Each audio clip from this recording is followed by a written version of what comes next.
focus too much on what we've done, and usually we focus on the things that we've probably not done the best, which are only teachable moments.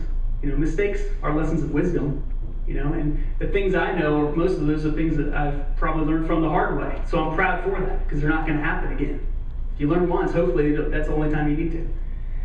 So the past, does not equal the future. The past does not equal the potential. We need to look forward, not behind. So as we leave today, I hope, some of these concepts that we've talked about kind of stick a little bit. And the next time you will encounter, or you do encounter, maybe that mild setback or that mild frustration, try to remember Roger Bannister, Jack Canfield.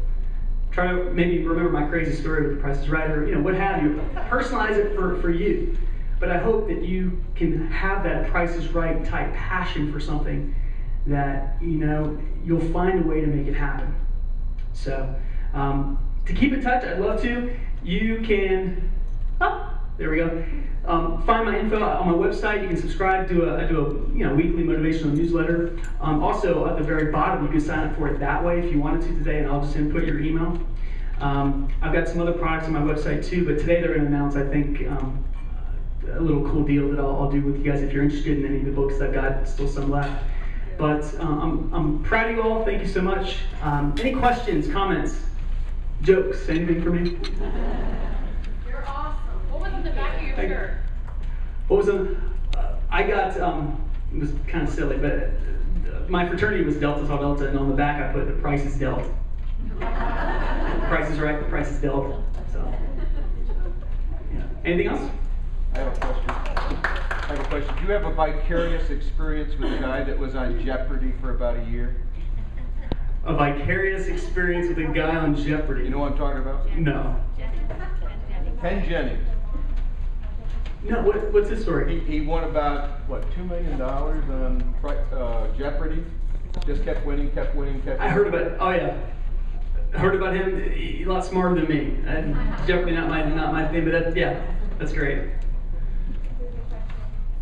I just wonder what happened when they spun the big wheel. Did you get it?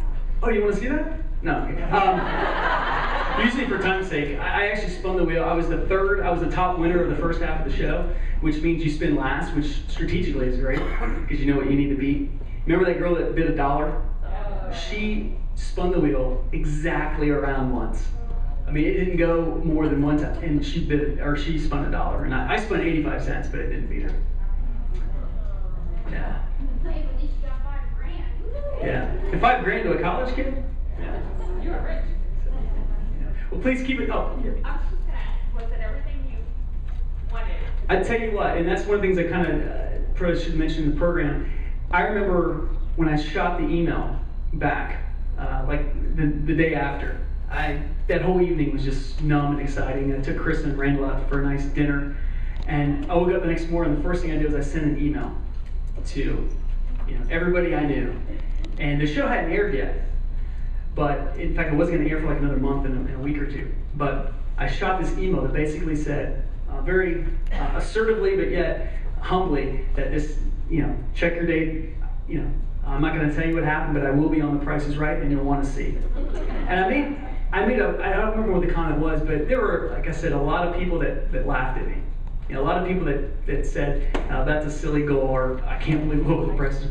And over the course of my, couple of years where that was a goal I wanted, just to make sure that they read it, and I hope that it helped them to say, hey, no matter what your goal is, if it makes sense to you, that's all that matters.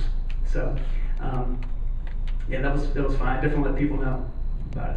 What happened with the closure period? Were you able to not watch the show? Oh no, I still watch the show. In fact, I've had people come up to me quite a bit. Drew Carey, and they'll say, why don't you think about taking his spot? He's actually a fraternity brother, and I thought, if that was a goal that I set, I think I could probably do pretty good at it. But that's not a goal I've actually thought about until it gets me thinking. Thank you all so much. Please keep in touch.